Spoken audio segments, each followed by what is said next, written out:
Dalam video ini, kita kelompok 2 akan menjelaskan tentang working memory atau memori kerja. Memori ini sangat penting dalam kehidupan sehari-hari karena membantu kita menyimpan dan memproses informasi secara sementara. Mari kita eksplorasi lebih dalam tentang apa itu working memory dan bagaimana pengaruhnya terhadap kognisi kita. Kenapa kita sering lupa nama orang? Nah, materi ini akan dijelaskan lewat psikologi kognitif working memory. Pernah gak sih kamu ngalamin hal ini? Lukman, kemana aja sehat? Aduh, siapa ya namanya? Gua lupa lagi. Temen SD, SMP, SMA, kuliah, temen rumah, bukan juga. Aduh, siapa ya? Gua lupa. Pasti dia lupa nama gue. Adi, Reza, Fahmi, Farhan, Iqbal, Anton, bukan juga. Aduh. Oh, Andi. Ran. Situasi seperti ini terdengar sederhana, tapi cukup bikin kita serba salah. Apalagi kalau orang yang menyapa itu kelihatan antusias, sementara kita cuma bisa membalas senyum sambil menahan panik. Tapi tenang, ini bukan berarti kamu tidak peduli atau tidak menghargai orang lain. Fenomena ini sebenarnya sangat umum dan bisa dijelaskan secara ilmiah lewat psikologi kognitif, khususnya materi working memory. Dalam psikologi kognitif, working memory atau memori kerja adalah bagian dari sistem ingatan kita yang berfungsi menyimpan informasi sementara dalam waktu singkat cukup untuk digunakan dalam berpikir, memahami, mengingat, dan mengambil keputusan. Kamu bisa membayangkan working memory seperti meja kecil di dalam otakmu. Di meja itu, kamu bisa meletakkan beberapa potongan informasi untuk dikerjakan atau dipikirkan. Tapi seperti meja pada umumnya, kapasitasnya terbatas. Menurut George Miller, seorang peneliti dalam bidang psikologi, manusia hanya mampu menyimpan sekitar 7 item informasi plus minus 2 dalam satu waktu.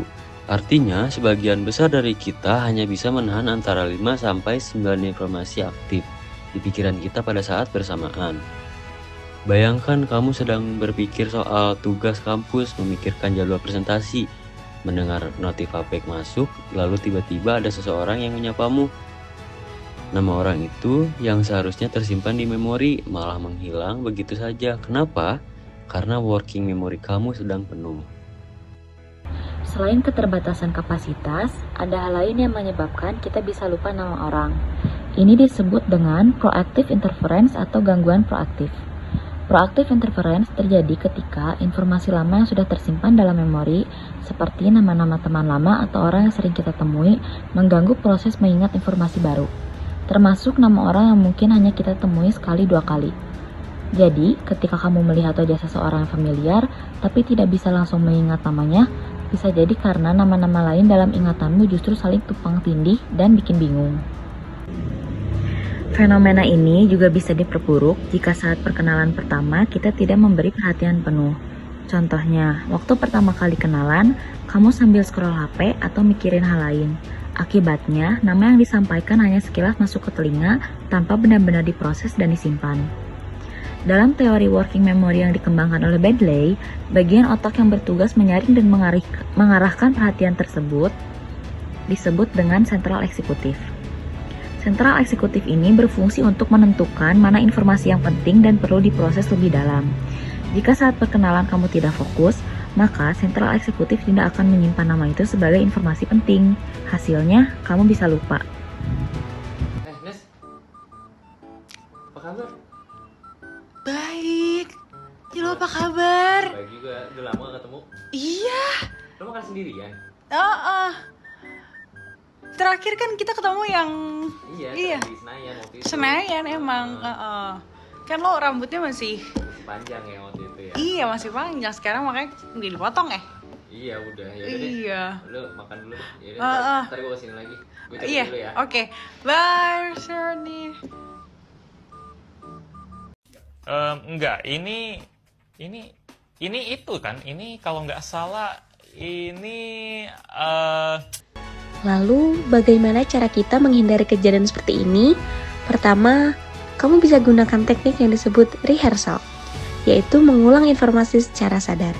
Setelah kenalan, ulangi nama orang itu dalam hati atau katakan kembali. Misalnya, Dira ya. Oke, salam kenal Dira. Pengulangan ini memberi kesempatan bagi working memory kamu untuk memperkuat jalur ingatan ke memori jangka panjang. Kedua, gunakan asosiasi visual.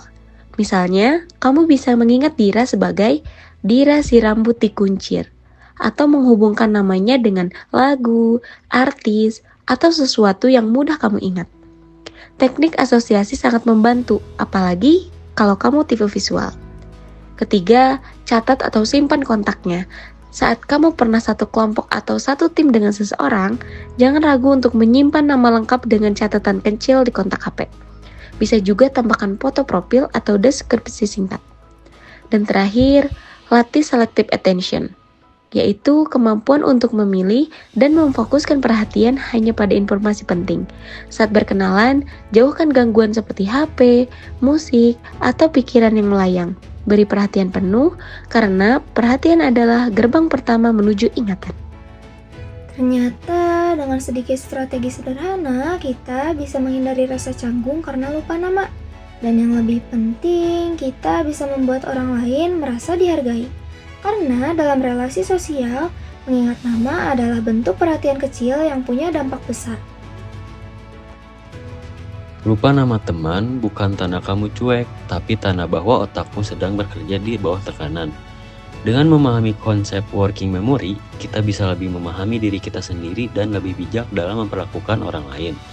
Jadi, yuk mulai biasakan memperhatikan lebih baik, menyimpan informasi lebih efektif, dan menjadi pribadi yang lebih peduli. Karena kadang, hanya dengan menyebut nama seseorang, kamu bisa membuat hari mereka terasa lebih berarti.